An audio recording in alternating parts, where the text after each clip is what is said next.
Good morning, everyone,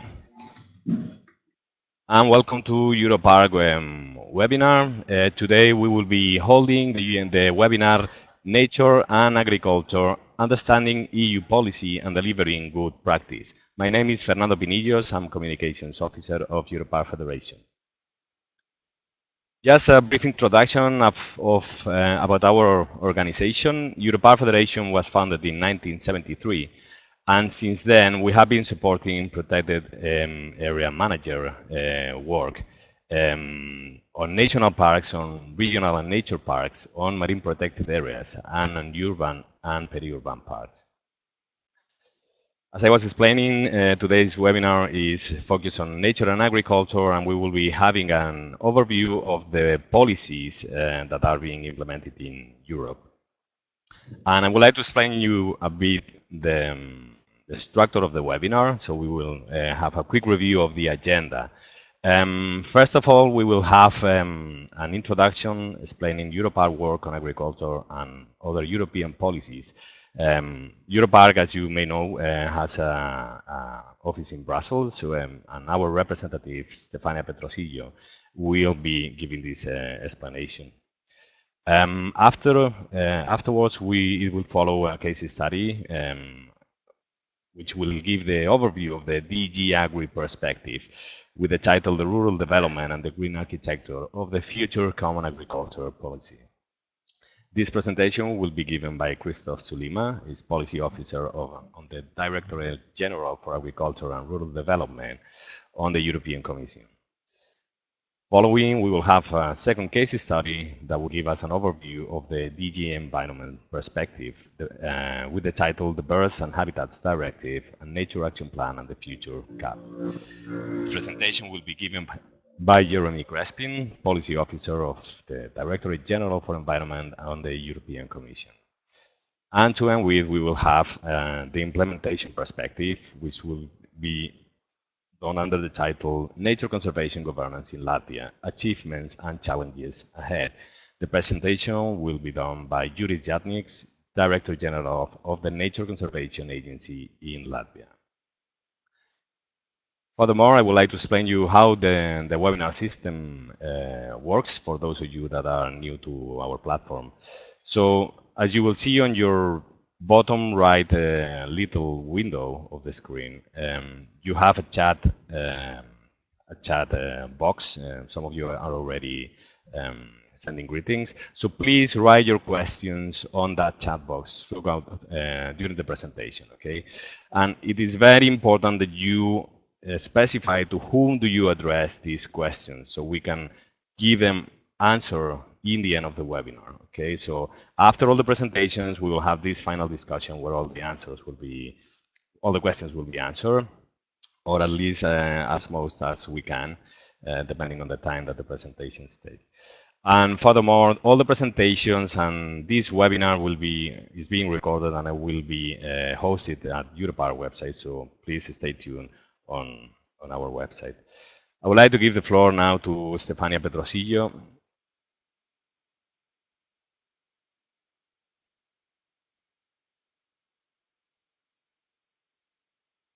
Okay, 1 second, please.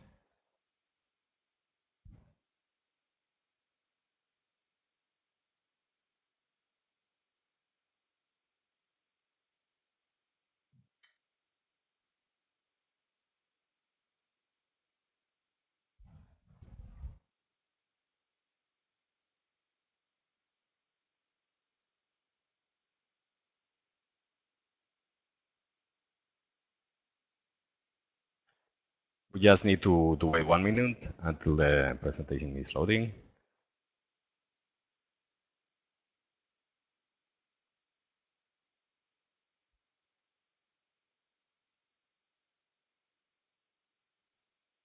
Okay, thanks for your patience. So I give the floor to Stefania Petrosillo. So good morning to everybody. My name is Stefania Petrosillo and I work as a policy officer in Brussels for European Federation.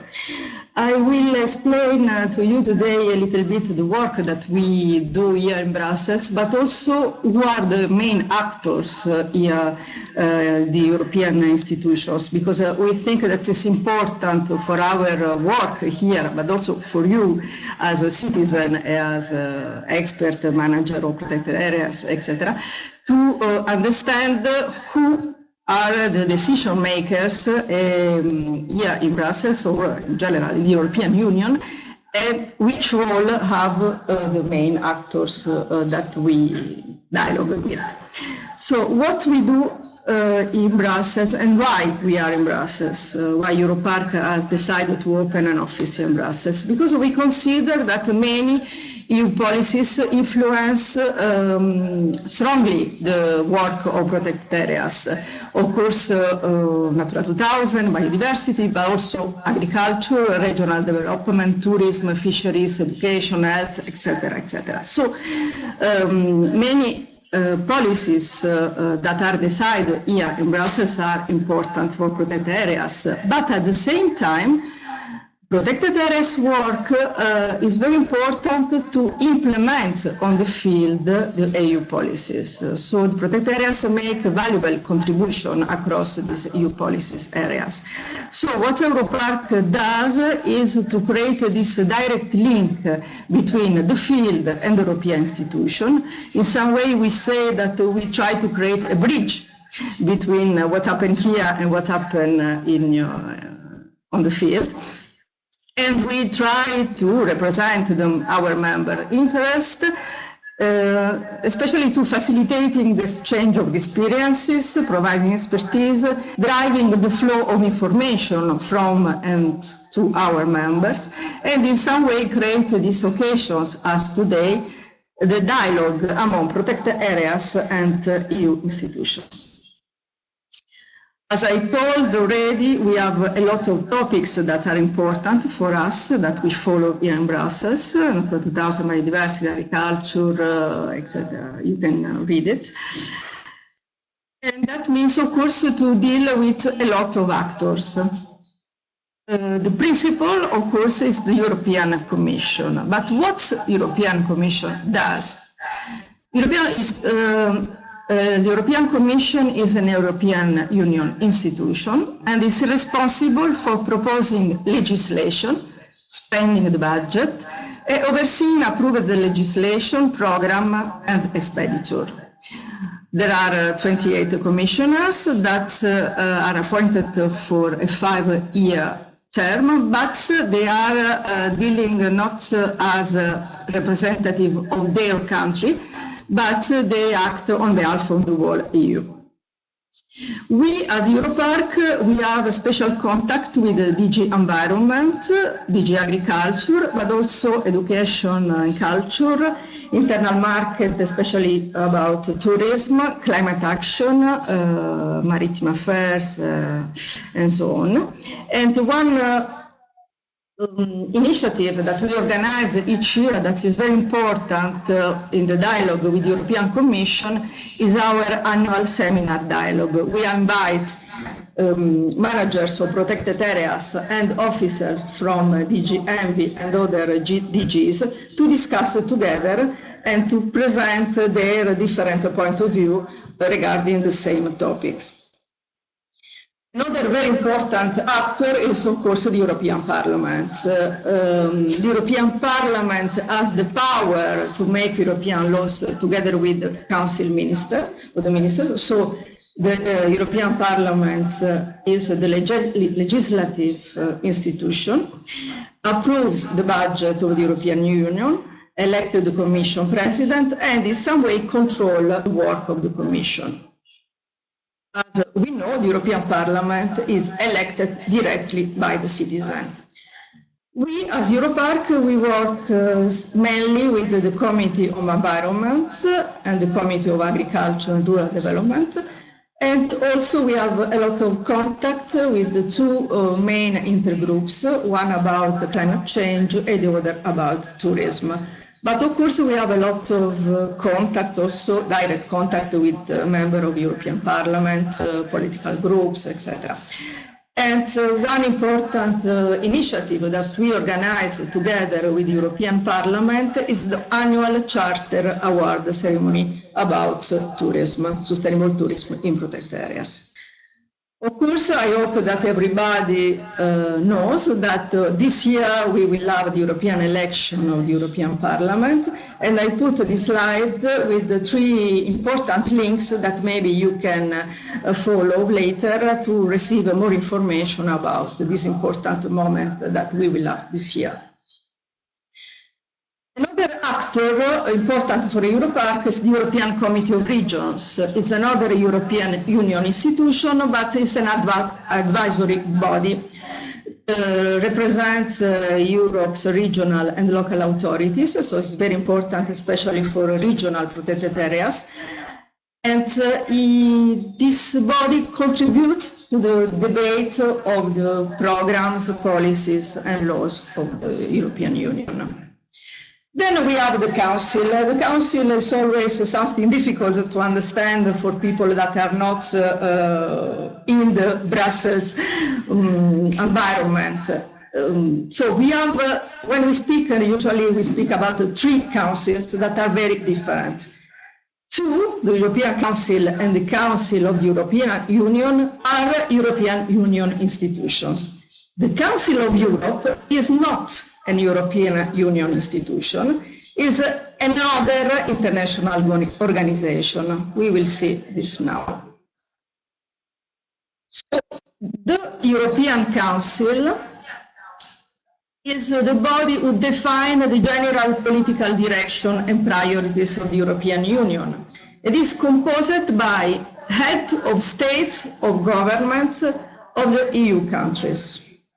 And the president currently is Donald Tusk. So what is important about the Council, and we will see that also with the Council of the European Union, is that these institutions are composed by member states. So it's a moment where the member states participate very strongly in the European Union policy. The Council of the European Union is composed by the ministers from each EU countries. So, for example, we will speak today about agriculture. The Council of the European Union, more involved in this process, is composed by the Ministry of Agriculture. Europark doesn't work directly with the Council, but through Europark members and Europark national sections. And then we have the Council of Europe, that, as I told, is not an European Union institution, but it's another international organization, born with the aim to deal with human rights, democracy, and the rule of law in Europe. As you can say, it is bigger than the European Union, there are more members, and is the institution who manage the Berne Convention on the conservation of European wildlife and natural habitats, so the Emerald Network, and also the European Landscape Convention. And about these topics, Europark work with also the Council of Europe in Strasbourg. So, what do we do with the CAP, so the EU Common Agriculture Policy? We will see with the next speaker, of course, what the CAP is and what is happening. But just to explain that the current CAP will end in 2020, and so the European Union started to think to the future of the CAP.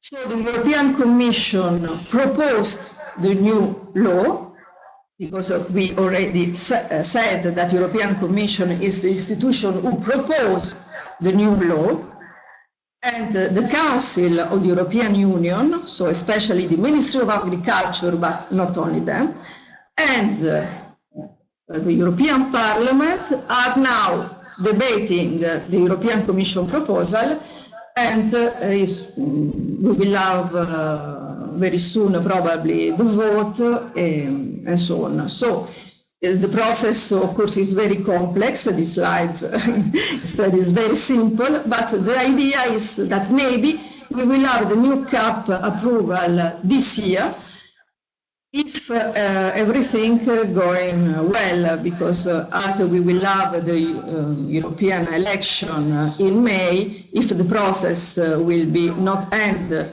before the European election, maybe we will see what will happen in the future. Maybe we will have a new proposal. We don't know. The future is quite not clear. But in any case, Europark and all actors involved in agriculture are working with all these actors. And as Europark, we prepared a contribution, a position paper on European protected areas and sustainable agriculture, working in partnership for biodiversity and rural development.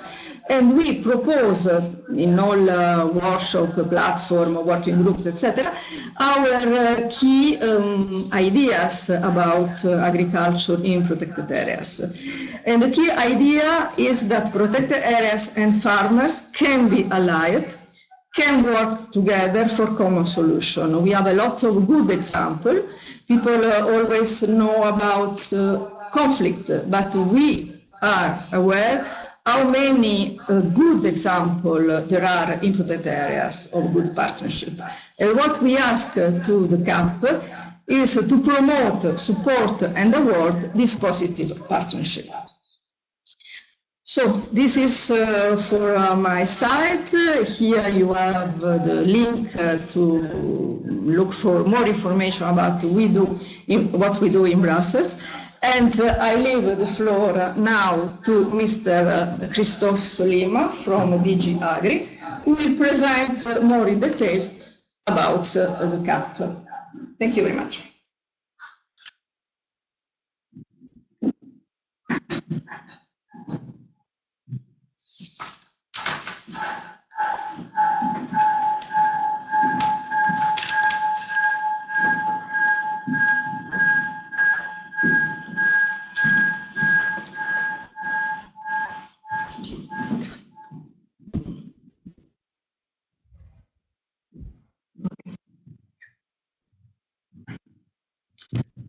Good morning to everyone. As was said, my name is Krzysztof Sulima, and I work in a department of the European Commission dealing with agriculture and rural development. And in that department, in that unit, I'm in charge of the issues related to integration of the environment and environmental concerns into the common agricultural policy, with a focus on the second pillar of that policy, which is rural development. So this, for instance, involves or includes work on the measures such as agri-environment climate measure, Natura 2000 payments, also organic farming. And today I'm here to tell you a little bit more about the new or the proposal which the Commission has already presented on the future common agricultural policy for the period post-2020.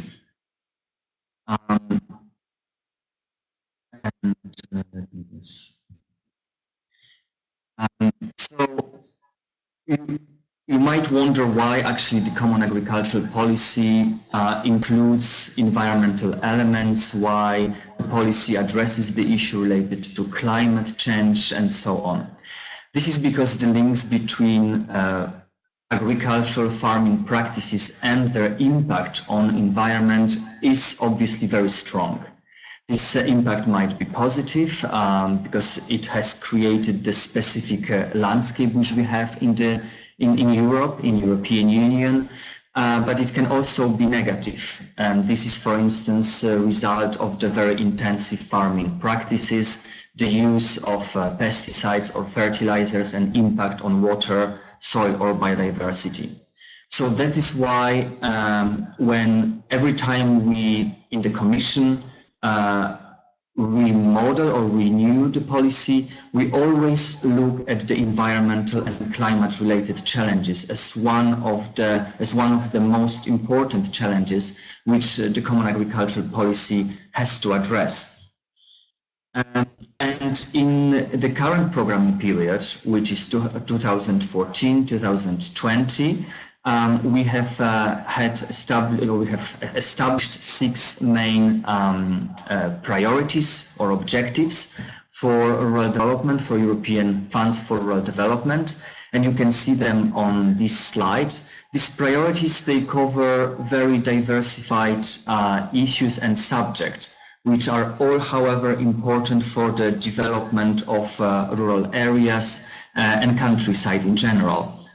And so you can see that there are all, here the objectives related to the increased competitiveness, to the food chain organization, animal welfare, and of course very important priorities related to climate change mitigation and adaptation, sustainable management of natural resources such as water or soil, and of course protection of the ecosystems which depend on agriculture and forestry. And on the left side of this slide you can see how much in terms of the percentage member states they have allocated in their rural development programs to the different priorities. And because today we will talk mainly about the environmental and climate aspect, I think the most important is to look at what we call on this slide P4 and P5, because these are the objectives related to environment and climate. And you can see that the objective related to the protection of ecosystems related to agriculture and forestry, for this objective member states they have allocated almost half of their rural development money. How do they spend this money on what exactly? Well, they spend this money by using the rural development measures. So the measures which are proposed also by the Commission, but then agreed by the European Parliament and member states in the Council, and which are proposed in rural development legislation. And then member states, they pick up those measures which are most relevant for their needs, for the objectives they want to achieve, for the targets which they set in the rural development programs. There is just one measure which is obligatory for all member states and which has to be included in all programs, and this is agri-environment climate measure. This is also the measure which is of particular relevance or importance when we talk about nature conservation. We have also the forest, let's say, equivalent of this measure. This is forest environment climate payments. And both of these measures, agri-environment and forest environment payments, they have the objective to compensate foresters and farmers for management practices which go beyond what is required by law. So they are more ambitious than the relevant, let's say, legislative obligations, and therefore they provide additional value for protecting the environment, be it in agricultural, be it in forestry zones or areas. Apart from this, we have, of course, measures related to organic farming or Natura 2000 payments. And in this second measure on Natura 2000 payments, the idea is to provide support to those who are subject to specific requirements, mandatory requirements resulting from Natura 2000 directives. Apart from these very, let's say, dark green and purely environmentally oriented measures, we also have other measures in the context of rural development which can also benefit nature in general. And this is, of course, knowledge transfer and advisory services. These are two measures which we consider almost as a sort of cross-cutting measures or cross-cutting subjects, because the Commission believes that spreading the knowledge and giving advice on, for instance, implementation of different environmental legislation or on good practices which benefit the environment. This is something which is actually indispensable, which is necessary in order to really deliver by foresters or farmers good environmental results. Then we have also area facing support for the areas facing natural and other specific constraints. We used to call it less favored areas in the past. So these are the areas which are designated based on specific criteria, including also environmental criteria or soil quality and so on, or because these are the areas located in the high mountains. And there are specific, let's say, constraints on farming activities, and therefore the support can be provided. We also have the support which we call basic services, which however include a very vast number of objectives, but also actions. So there, for instance, member states, they can pay for preparing management plans in Natura 2000 areas. This is also the measure which can be used for enhancing or protecting landscape, rural areas, cultural and landscape values of rural areas, and also for increasing the environmental awareness in general. And then we have, let's say, the third category of actions more related to investment and cooperation between different actors in rural areas. And these are also very important and relevant instruments when we talk about protecting the environment or ensuring proper management for conservation of nature, of habitats, of ecosystem. For instance, in case of investments, their member states might support what we call non-productive investments. What does it mean? Well, those investments are, for instance, establishing hedges or repairing or building the stone walls or even terraces, and they all have environmental values. And because they are not necessarily or purely linked to productive a component or element, that's why we call them non-productive investment. And then we have several measures related to or aimed at encouraging the cooperation between different stakeholders of rural areas. There is a measure of cooperation, but also establishing producer groups and in, for instance, or leader approach. And for instance, in case of producer groups, the idea is to also strengthen the position of food producer, so farmers, vis-a-vis the big chain, for instance, of supermarket.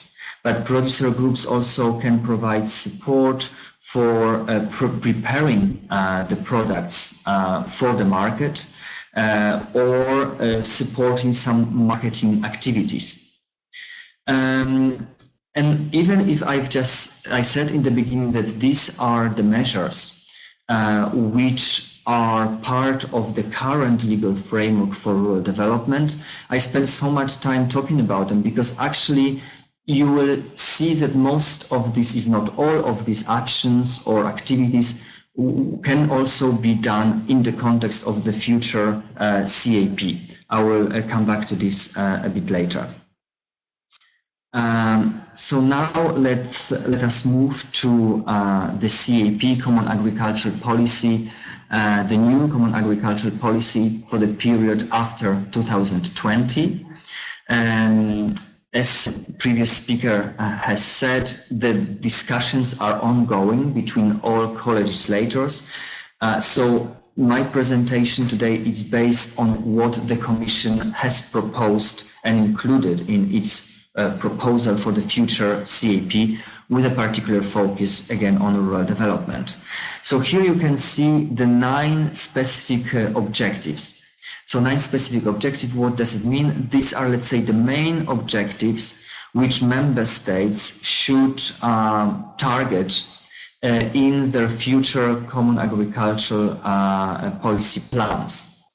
And you can see that the objectives in the current period, also these objectives in the future, they also cover a vast range of issues, starting from supporting income of farmers, increasing the competitiveness, increasing the position of farmers in the overall food chain. Then we have also categories of objectives specifically targeting the environmental and climate-related issues, so of the particular relevance for our seminar today, because you have objectives about climate change mitigation and adaptation. You have also objectives which targets the better or sustainable management of natural resources, and finally objectives which is aimed at preservation or protection and enhancement of landscape, biodiversity and ecosystems, which are strongly related to forest and agriculture. And then we also have the category of objective which targets improvement of quality of life in rural areas, but also ensuring food security or animal welfare. And these objectives are supposed to be implemented through the use of different what we call interventions, and I will focus only on interventions related to the second pillar, to rural development. However, you should know and you should be aware that there are also interventions related to the first pillar of the Common Agricultural Policy, which are linked to the specific, for instance, markets or sectors, such as, for instance, fruits and vegetable sectors, where they also can include some environmental measures and environmental actions. When it comes to rural development policy, or second pillar of the Common Agricultural Policy, you will see that the number of interventions has gone down compared to the current situation, but don't worry, that doesn't mean that we deleted some of the existing opportunities or possibilities which exist in the current period. The idea has been more like to streamline those measures or those interventions, and now we will have them 8 instead of 20, more or less. However, all the possibilities which existed before, they are still included in those 8 interventions, which you can see on this slide, which refer to also knowledge transfer, advice, to areas with specific constraints, or areas such as Natura 2000, which are subject to specific mandatory requirements. There are, of course, investment, all those measures related to encouraging working together of different stakeholders, and of course, all the measures which are aimed at improving the environment, nature, and ecosystem. There are also, when we talk about the Commission proposal for the period post-2020, certain, let's say, principles, I call them principles, main, how to call it, yes, objectives, which have to be taken into account by member states when they prepare their future plans. When they will program the use of all the different CAP tools in order to achieve those 9 specific objectives which are mentioned on the previous slide. Because we talk here about the environment, I will focus when I'm talking about this principle on those related to the environmental ambition of the future plans. So first of all, there will be minimum spending at the level of each plan for the objectives, for those 3 objectives referring to environment and climate. And this minimum spending will be established at the level of 30%. I'm saying this is the minimum spending. Of course, member states, they can allocate more of their funds, of their budget than 30%. That's what has happened, for instance, in this programming period, when at the level of the all EU 28, almost 50% of the rural development money has been allocated to environmental objectives. Then member states, they will have to show us in their CAP plans that they achieve, or they will achieve, higher environmental ambition. So of course, the minimum spending, it can be one of the, let's say, factors showing that there is increased environmental ambition of the plan, but this increased ambition can also be illustrated by stronger indicators, targets or milestones which member states will establish. This is in the end really up to member states to show us how they believe that what they propose is more ambitious, environmentally speaking, than their current rural development programs. What is also very important is the much stronger links between the future CAP plans presented by member states and the existing environmental and climate legislation. Member states, they will have to show in their plans how their CAP plans will contribute to those environmental objectives defined in the legislation and included also in the relevant action plans, such as, for instance, prioritize action framework for Natura 2000.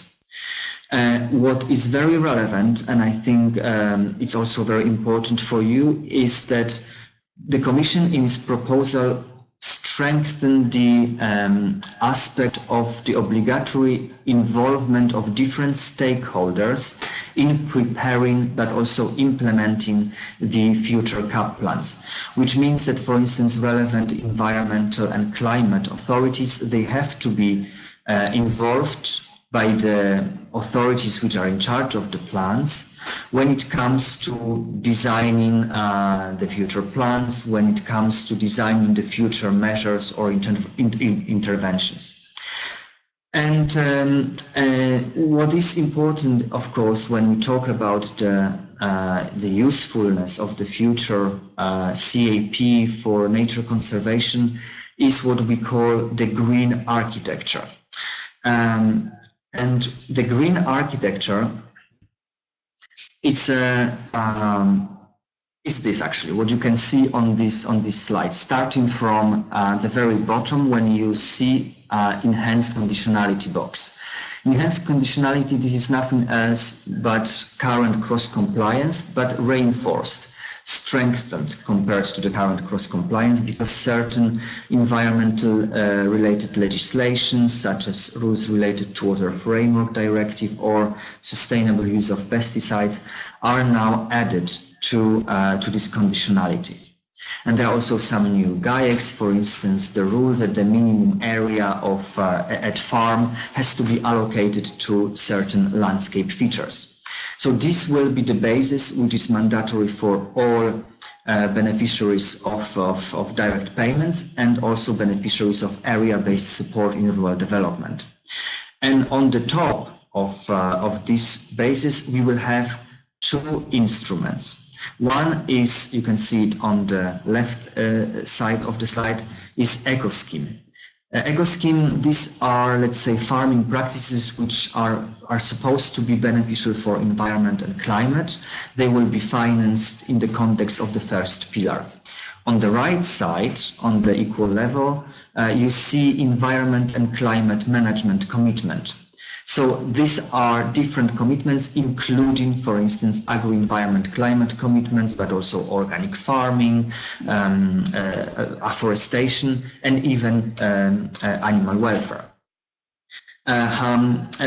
So these two instruments, EcoScheme and agro-environment, which is part of those environmental climate management, these are mandatory, let's say, interventions. Mandatory for member states, which means that member states, they have to include them in their CAP plans.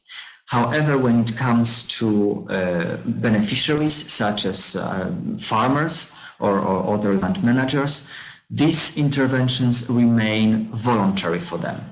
What is very important when we talk about the new green architecture is not to limit ourselves only to this enhanced conditionality or EcoScheme and environmental management commitments, but also look at the other measures. I mentioned it already on the previous slide when I talk about current period, but you will see that even in the future we also believe the Commission, that advisory service, knowledge transfer, innovation, investment, they are all very relevant when it comes to improving the status of the environment and undertaking actions aimed at mitigating climate and adapting to climate change. So that's a very important message which I would like to pass. I will not focus much on this slide. This is just an example which you can read yourself now or later, which shows how this new CAP environmental architecture can be used, in this case, for biodiversity management. So what is part of the baseline, but then what can be proposed in eco-scheme or and agri-environment climate measure, and how other measures such as investment or training are relevant in this context. And finally, I would like to mention, because I think it's also relevant for you as stakeholders who hopefully also will be involved in preparing the future plans, what is the whole, let's say, procedure or process of building the future plan. So starting from these big arrows, on the right side, 9 CAP objectives, those which are already included in the proposal by the Commission. And when member states will start establishing their CAP strategic plan, they will have to make analysis of their needs, of their specific needs, vis-a-vis all those 9 specific objectives. And then, of course, they will have to, after having the analysis of the needs, they will have to see which interventions, which measures they fit best to address and answer to those needs, then to allocate budget necessary to achieve, again, those needs and targets, and finally sets the targets and milestone. And what is important is that for all these processes, relevant authorities and stakeholders are supposed to be involved and consulted by those authorities of the member states which are in charge of preparing the plan. In the end, the Commission will assess those plans and will approve them based on their content, which usually is quite a lengthy negotiation. So just to conclude, when we talk about the green architecture and the tools for nature conservation in the future policy, we assume that there are more options through which farmers who want to do some things for environment and provide these additional public goods can be actually compensated and supported. There is more flexibility. We do not want at the level of Commission to prescribe exactly what different stakeholders or farmers are supposed to do. We want to leave it to member states and all stakeholders in those member states, because they know better what actually is needed for them, what kind of measures and interventions in order to achieve the specific objectives. And finally, with this new 3-layer green architecture, if used very well in the synergy of different elements and of different interventions, this should lead also to the higher environmental ambitions. So I will stop for the moment here, and thank you very much for your attention. Thank you very much, Christoph. And to all the attendees, please remember to write your questions on the chat box on the bottom right part of the screen. Address it to any of the speakers. I would like to give the floor to Jeremy Crespin from DG Environment. Okay, thank you very much. So I give the floor to Jeremy Crespin, and I profit to thank very much both of our speakers from DG Agri and ENVI that are very open, and thank you very much to be with us today. Thank you.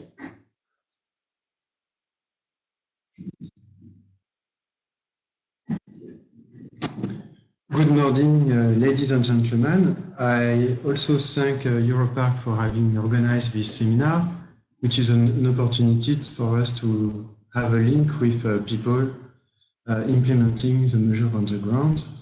My name is Jeremy Crespin. I work in the Nature Protection Unit of DG ENV.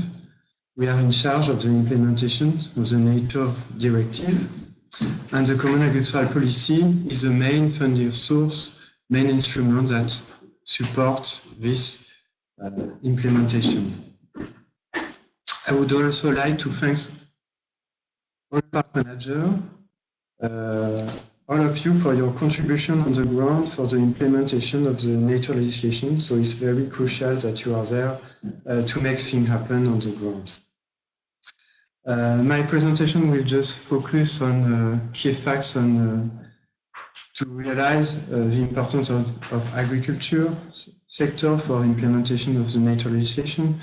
I will also give you a few words on where we are with assessment of the quality of our legislation and what we are doing now, and maybe some elements on the future CAP, but Christophe has said most of it.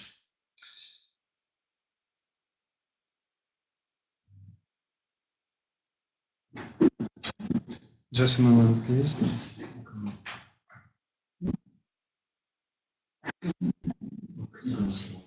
Yes.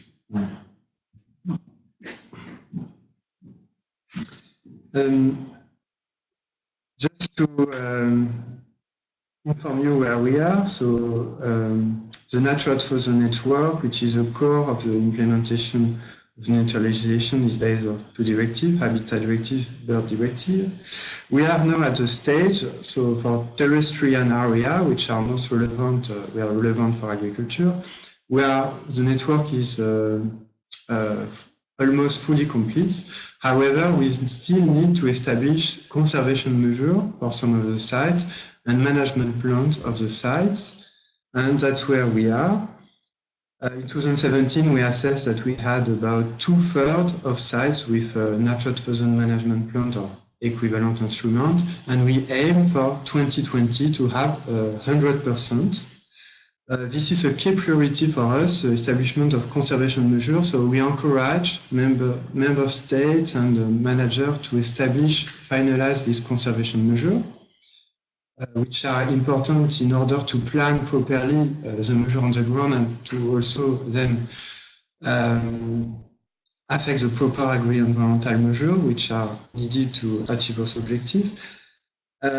When those measures are not in place, which is a requirement from Habitat Directive, so Article 4461, the Commission is taking legal action, and we have open infringement for member states which does not have defined the conservation measure, and that's very important in order to have consistency with CAP measure and management on the sites.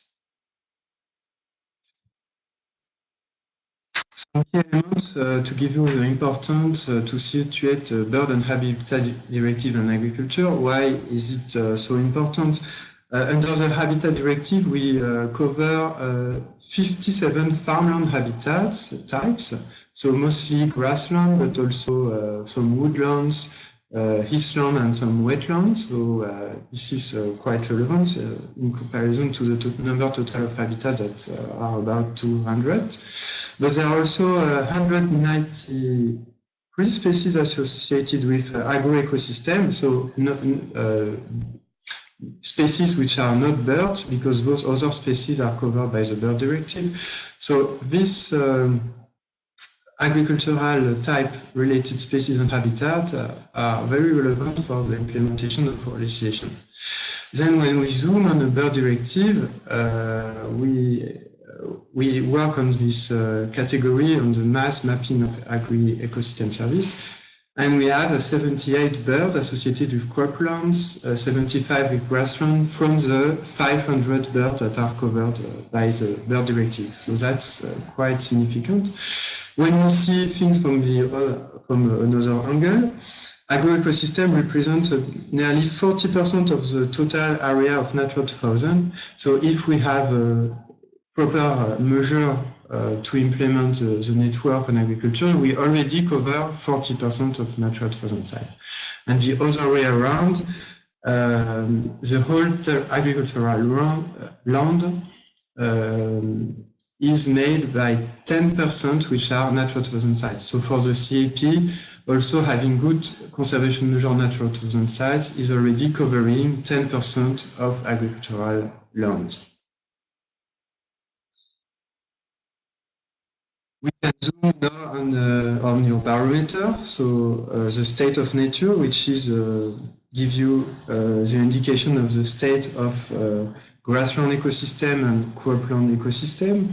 The state of nature is done every 5 years. We will have the next one in 2020, and this data is based on the reporting on the Habitat and Bird Directive, Article 12, Article 17. And what we can conclude on this conclusion is that we are not on track to achieve the biodiversity 2020 target because we are not sufficient habitat and species in favorable conservation status. So if I zoom, for example, on grassland ecosystem, we only have 20% of assessment of species in favorable conservation status. For habitat, it's only 11% on grassland. So the graph seems to present a better situation on birds because we have 47% of grassland birds that are in favorable conservation status, but that's not sufficient. And on croplands, we have basically the same indication. So that's why we need to work better, and we are currently working in the Commission to think about the future biodiversity strategy, to know what has not worked during this decade and what should be done for the future.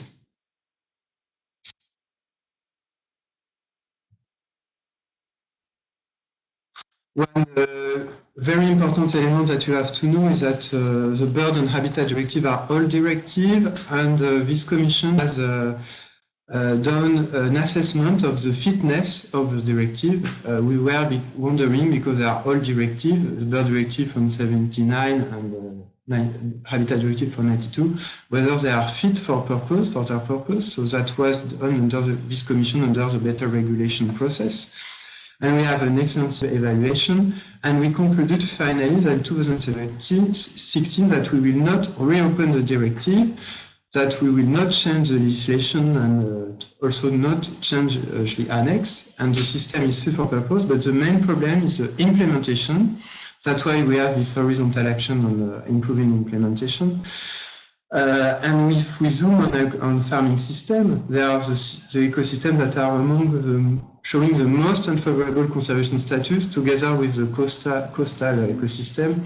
So there are, we have defined specification on agriculture, and funding, inefficient funding and not effectiveness of measure from the second pillar was the key constraint identified, because the CAP is the most important source of funding for Natura 2000. So when well designed and implemented, it can achieve a lot because the resources are important and it can cover large areas. So it's a very important tool for us.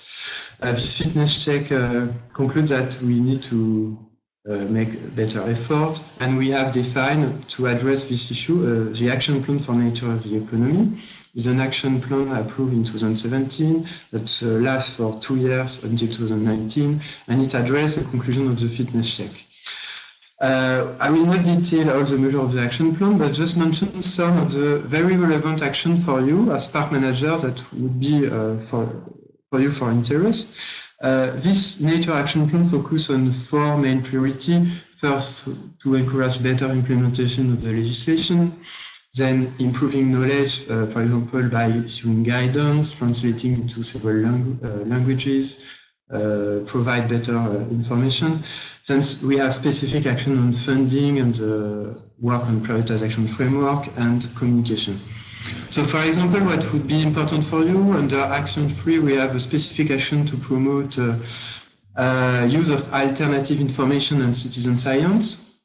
So we know that citizen science is very important, for example, to collect the information for the farmland bird indicator, because it's about volunteering action, the same for Butterfly. So we really promote the use of this alternative information, and you are, as a land manager, key actor to also promote those initiatives in member states. I will mention also under Action 4, so this very important horizontal measure is putting in place conservation measure on Natura 2000 sites. So the Commission has open action in all member states to ensure that we have this conservation measure. It could be in management plan or equivalent instrument. So what your role could be, if this conservation measure have to be revised or defined, is to ensure that we have specificity on farmland management and the objective and measure which are needed on the sites on farmland, because then it might be easier to make the link with CAP support if we know which measures are defined and identified in those plans. And then it's easier to make proper targeting and make link also in the CAP strategic plan in that case. A very relevant action for you is a biogeographical process, which is a way to establish discussion and networking event on different issues on implementation. We organize a regular biogeographical seminar for each biogeographical region. And we had the last one, continental seminar in Strasbourg. And we derive from this seminar some networking events that we invite you to participate. And we have some ongoing events that focus on the grassland, boreal region in Sweden, and we'll have one on Frank on calcareous grassland. And we know that Europark has been organizing some of this networking event, and we really thank Europark also for their involvement in this process. I have another action that is important for you, is Action 7, because we have supported the development of EU species action plans. So that's other action plans that are used to implement the nature legislation. You have species action plans that are really relevant for agriculture. For example, this bird, the turtle dove, which we have a very specific action plan, and is a specific bird that for which conservation measures in the site are not sufficient because the habitat is very widespread, so we need to act outside of the site. We have also a multi-species action plan on way to grassland weather, which include specific measure for habitats. You had also for the gypaète and vulture. And at last, a very important contribution for you is to foster coexistence between farmer and large carnivore. And the CAP is the main source of information for preventive measure. And we foster also the development to solving the problem of regional platform, and we invite you also to participate in those conflict resolution platform, which can really try to solve this problem.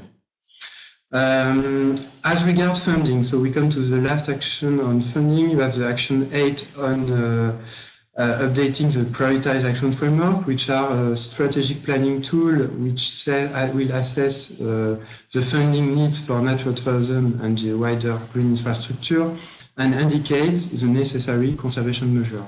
So each member state is now working on updating this tool, planning tool, which is also referred indirectly in the CAP legislation as environmental plan stemming from habitat and directive, as Christophe mentioned. So that's a key priority, and the Commission is currently assessing those prioritized action framework, receiving the first ones. We also have a species action plan, so that can also be used, and you are also concerned because you implement those species action plans on the ground in a protected area. And the last element is the leverage of CAP fund with life nature integrated projects. This new type of project was introduced in the current period, and the aim is to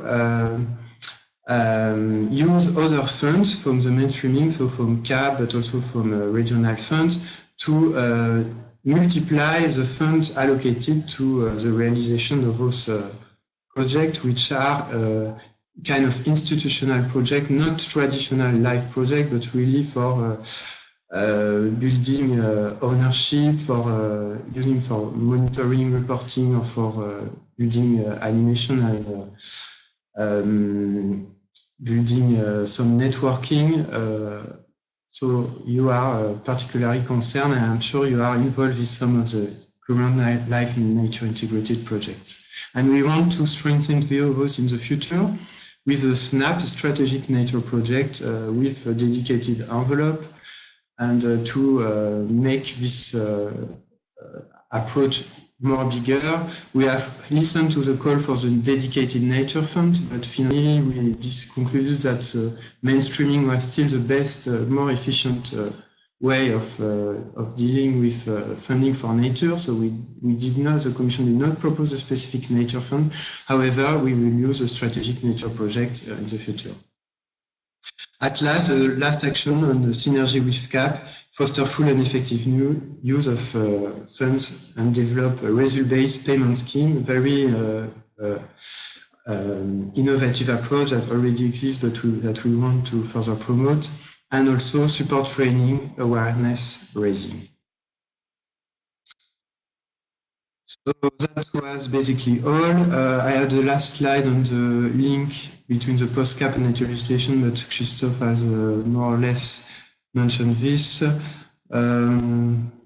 So what I would say that is yes, important is the snaps, the CAP to level support and upscale of life snaps, and the eco scheme, a new instrument that could also be used for nature, especially for schemes that are not totally easy to implement with agreed environment, that would require more annual payment, or that would not really easily switch with the logic of covering income foregone and additional costs, like payment for ecosystem service, for example.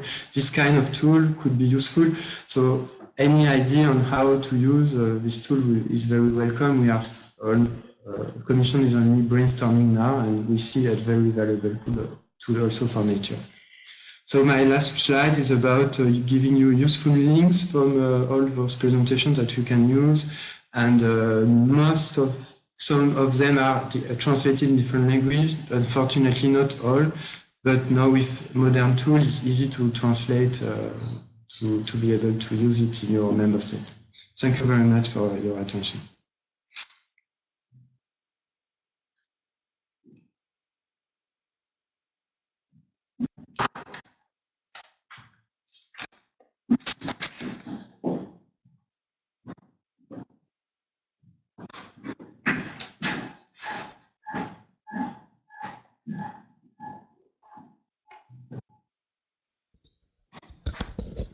Thank you very much. Now I will give the floor to our case study from the field. Maybe Fernando would like to prepare the slides. Thank you very much. Okay, I give the floor to Mr. Juris Jatneks, Director General of the Agency, Nature Conservation Agency of Latvia. Thank you.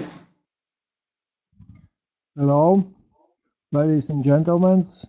Did you hear me? Okay, I will start my presentation. And I see there is nearly 70 people in a web room. So my presentation will be on how we in Latvia, how we do in Latvia, and firstly some introductory slides about Nature Conservation Agency, and those 4 symbols in very short, symbolizing the main pillars. Let's say pillars, what we do. We take care about species, about nature data, about habitats in nature conservation areas in Latvia, and also about infrastructure, education, and other related things. The Nature Conservation Agency ensures implementation of unified nature conservation policy in Latvia. So there are main functions, but we have short time for this presentation, and I do not read them. I will concentrate on the slides that are really connected with this topic of the webinar today. And yeah, the more slides about main general data. We have 683 protected nature areas in Latvia, and very nice number, 333 of them are Nature 2000 sites. And what is very important feature for Latvia is that mainly all Natura 2000 sites overlapping with national protected areas. So there is protected nature areas of Latvia map. See shortly how Latvia looks like and how our protected areas are. And I would say that we have only 11.53 Natura percent of Natura 2000 sites from all territory of Latvia, which is among the lowest numbers in European Union. So we should be very careful to manage those areas and to take care about all this nature treasure what we have.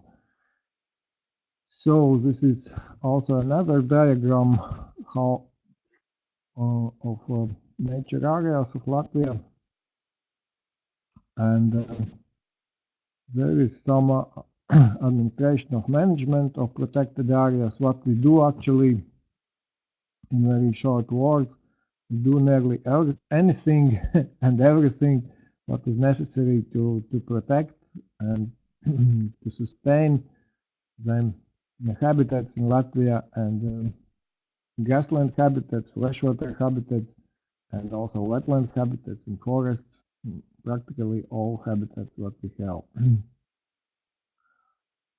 And also one of the things what we do is maintain some infrastructure for visitors in protected areas, and implement cooperation with landowners, governmental institutions, and NGOs, and even some businesses. We are a partner in some projects and others. So, and one thing that is not very typical for nature conservation agencies around Europe, that a nature conservation agency also implement what happens with the slides.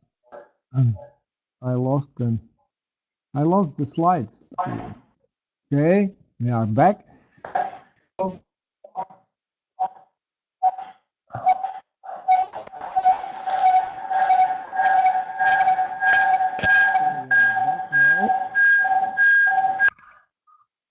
I could continue. Yeah, you can continue, Juris. Yeah, you can continue, Juris.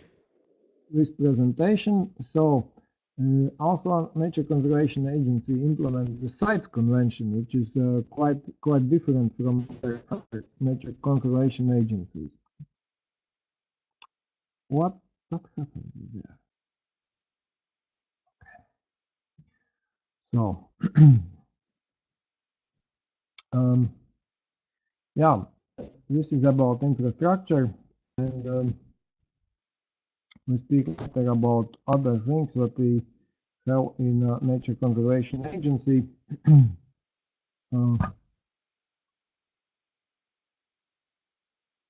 There is some problems with webinar.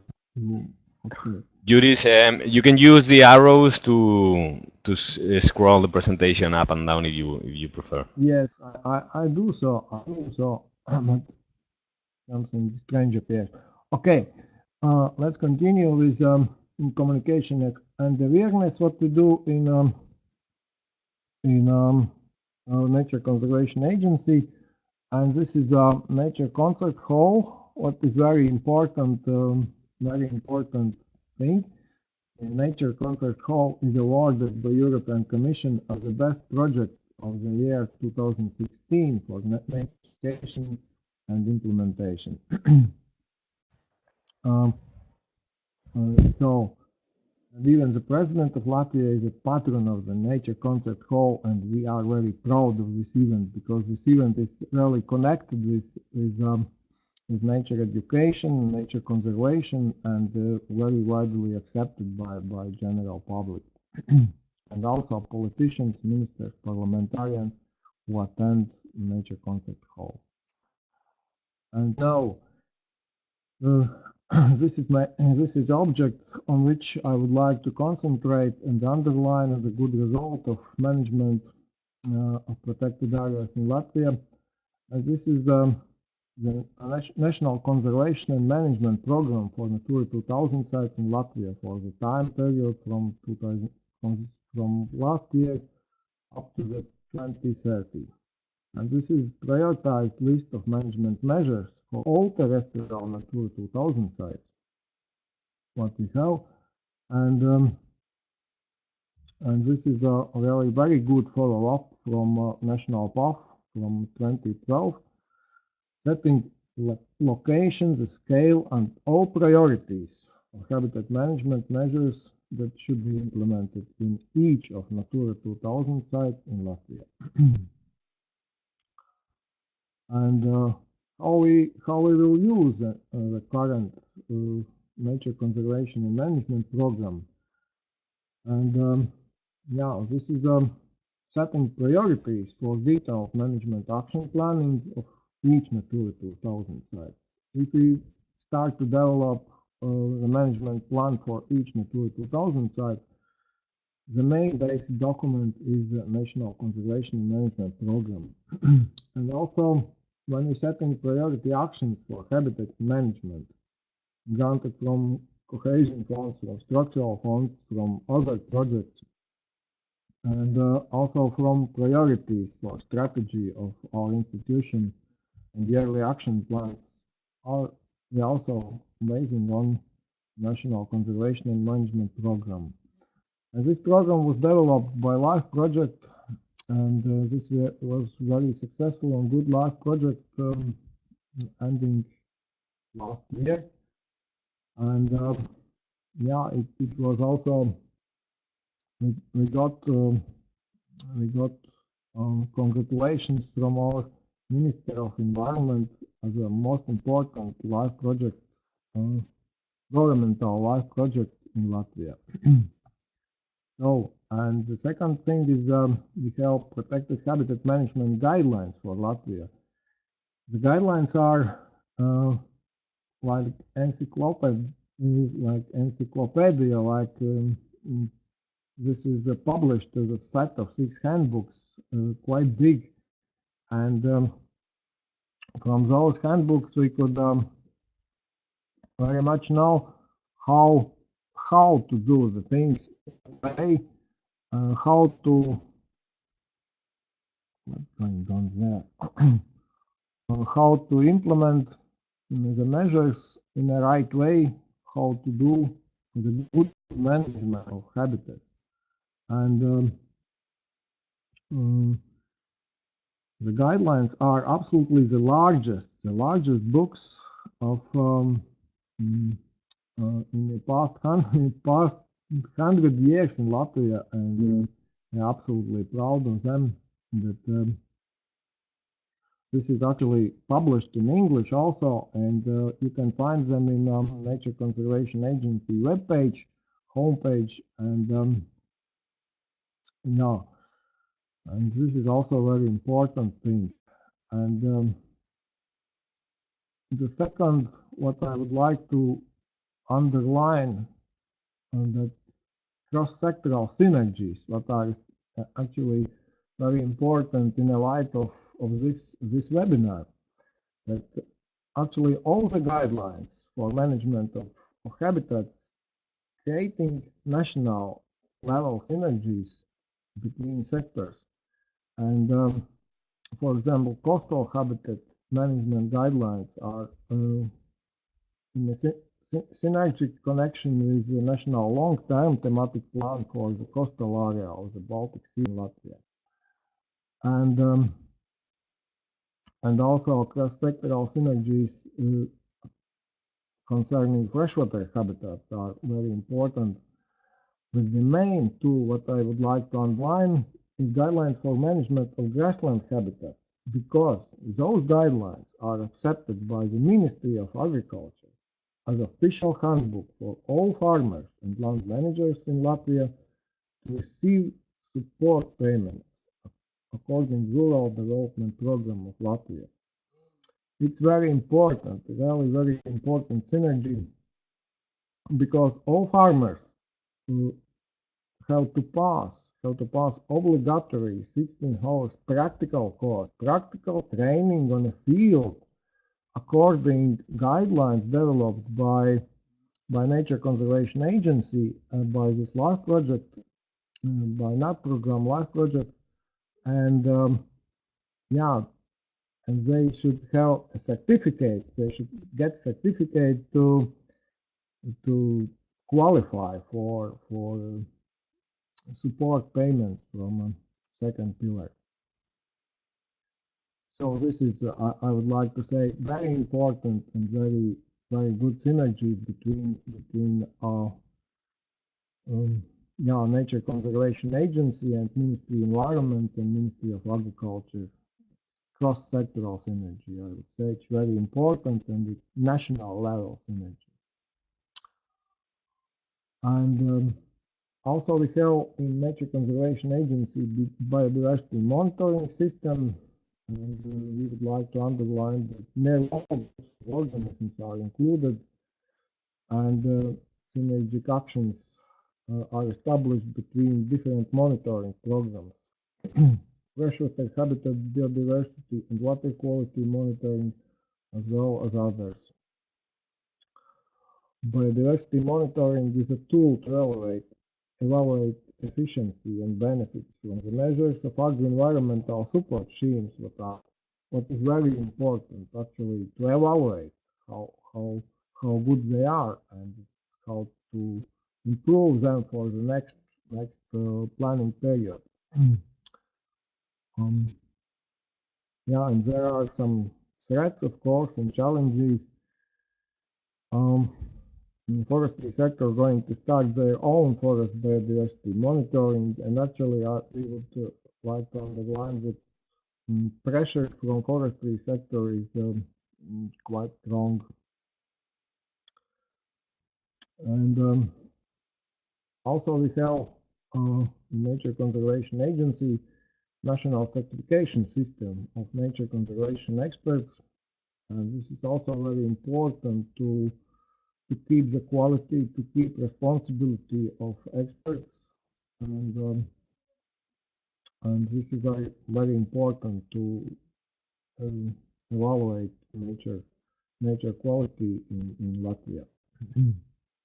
And so we also have a Nature Conservation Agency unified GIS system starting from 2011, all nature data, and not only nature data, it's also forest data, it's also land cadastre and land property data are synchronized in this United Nature GIS portal, and it's very important to manage all data in one system. And also this is next very important project of in Latvia, the total habitat inventory, and it's really connected with previous slide with the nature conservation data system, and it's very important. And six types of habitats are surveyed, and in very short words, because I do not have much more time to explain anything that I have in this presentation, but I will concentrate on next slide. And there is a film, there is a web page, of course, but I would concentrate on initial conclusions from habitat mapping, and yeah, very general conclusions. What we see from first 2 years of habitat mapping in Latvia, we still have this year to go with this project, but average quality of habitats are low to medium, and generally very good habitats, what is in very good state. They are very fragmented and only small spots left over, which is really stressing.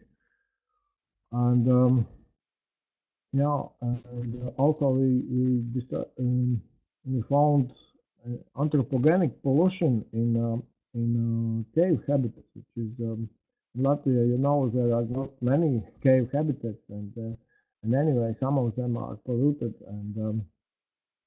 and also forest habitat spots are rather small and fragmented. And I would like to underline that very important in the light of this webinar of the rural policy, necessary to do the right measures actually for grasslands and forest habitats in next period of planning. So we have in Latvia developed practically a full set of efficient instruments to reach the European Union policy targets for nature conservation. We have GIS system, we have certification, we have guidelines to know how to do, and we have National Conservation and Management Program that shows where to do and in what scale is necessary to do habitat management in each protected Natura 2000 site. And also we have biodiversity monitoring program. So what we really need in Latvia for to improve nature conservation is the following things that as I said before, that actually forestry sector pressure is really hard, and it's really necessary to think about develop actually compensation system for better compensation for comprehensive compensation system to compensate private owners of forest forest habitats to improve conservation of highly fragmented forest habitats in Latvia.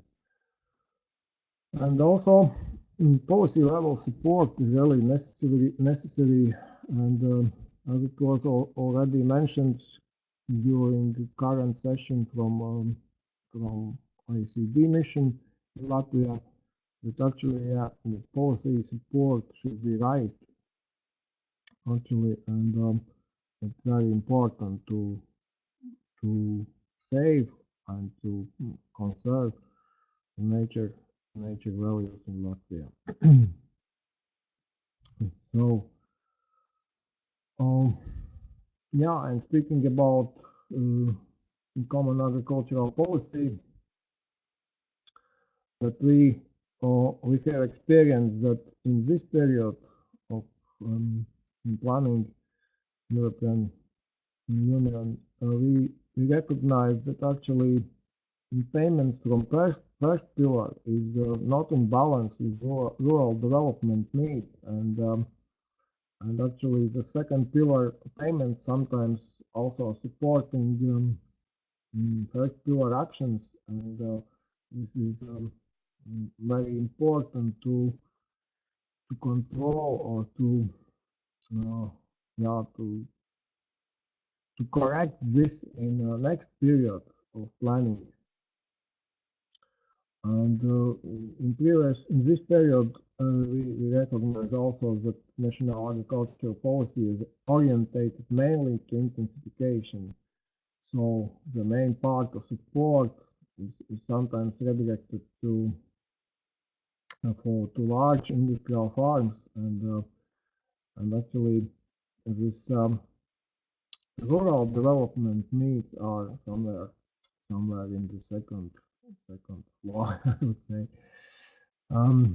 Yeah, and what we suggest that rural development, especially small scale biofarming, should be supported to gain fast and evident benefits for rural society. In example, and in special employment of yours, to creating businesses for them, to creating synergies, strong synergies with nature conservation objectives, and only small businesses and small farms and family farms located in rural areas, and if they are supported, if the business of them are supported in some way, they will really create good synergies with nature conservation objectives. Yeah, okay. So at the moment, thank you very much, and sorry for some maybe technical things, but I hope that you get the message from Latvia. Thank you very much. Bye. Thank you very much, Juris, and apologize again for the technical problems with the screens. Juris, in general, we have many questions from the participants, but we don't have much time to answer them. So I would like to do one question to each of the presenters, and we can start with you, Juris. So the question will be the acceptance of the Natura 2000 network is high in your country, and how the protected areas are designated. Yes.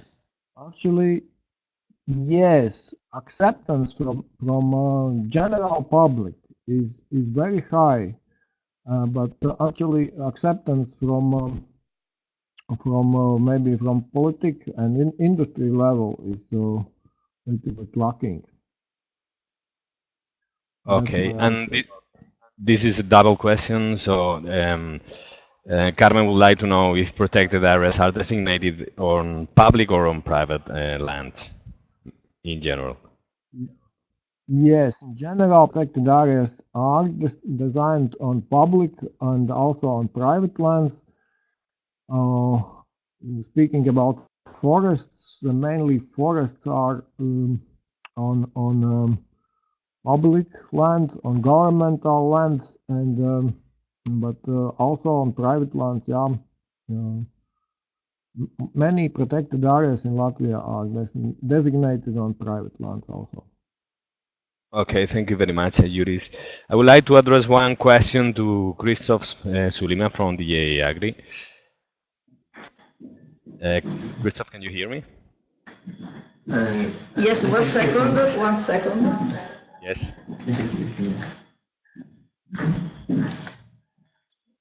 Yes, I'm ready. Okay, so the question comes from Mr. Puchalski. Until now, the agri-environmental payments were granted on individual farmer basis. Are there any encouragements planned for stimulating multiple farmers' action, for example, whole river floodplains, water quality conservation and improvement? I'm not sure. I didn't get the question. Okay, so the agri-environmental payments were granted on individual farmer basis until now. Yes. So is there any plans for stimulating multiple farmers? Okay, yes. Now I understand. Yes, yes. So you're right that in majority of cases, even now, the support in terms of agri-environment is given for individual beneficiary. However, already now it's possible also to do it what we call via the collective approach or support for the cooperatives. And we have the example of agro-environmental measures being implemented only in this way, which means support for collective or cooperatives in the Netherlands. And we will keep this option, this possibility also in the future CAP. In the proposal of the Commission, we can easily find also the sort of encouragement for member states to actually use this approach of implementing environmental climate management commitments by groups of farmers or groups of stakeholders, because we believe that this is how the environmental benefits can be actually achieved at the larger scale. And that's precisely the whole objective of this measure, to get better delivery of environmental public goods. again, coming back to current situation, we encourage this, for instance, through providing higher transaction cost when the measure is implemented by the collectives or by the groups of farmers, because we believe that the transaction costs related to implementation of the measure by groups are higher. So that's one of the examples how this encouragement is actually promoted through the legislation. Okay, thank you very much, Christoph. I would like now to address one question to Jeremy Coespin.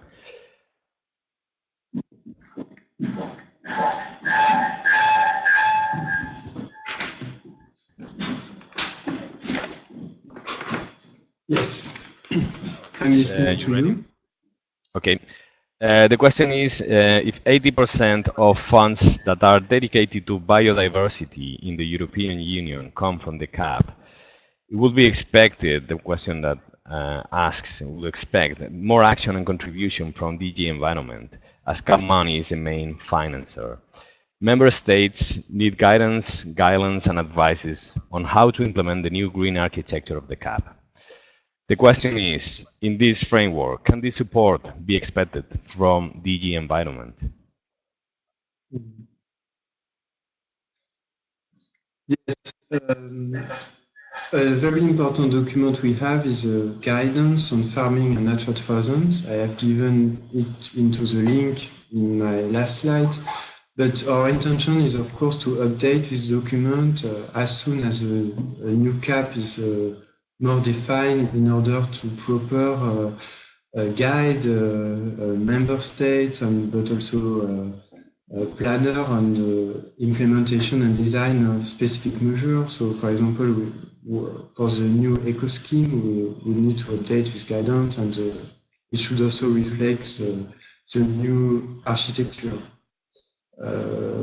From DG End, we also provide guidance and dissemination of information in a specific group, expert group on the nature directive, where stakeholders are involved and participate, and they can further disseminate the information we provide during those groups. We also participate when invited in conference and mission in member states when we provide more clarity information. And finally, there is also the biogeographical seminar perspective, when they are more used to disseminate information. So it's a very well placed when land manager can really be in touch also with commission official and authority to better understand how to implement those measures on protected sites. Okay, thank you very much, Jeremy. Unfortunately, there are many questions that could not be answered today, but we would like to send these questions to the presenters, and they will be answered by email and published in our website. Okay, so thank you very much to everybody for the attendance to this webinar. I would like to remind you an incoming webinar that is scheduled for next March 7th at 3 p.m. Central European Time. This webinar will be on sustainable tourism, monitoring and managing visitors in protected areas, and it will be held in the framework of CITO Interact Central Europe project, which is a project that Europark Federation is a partner in. Thanks a lot for your participation, and I hope you have a good day.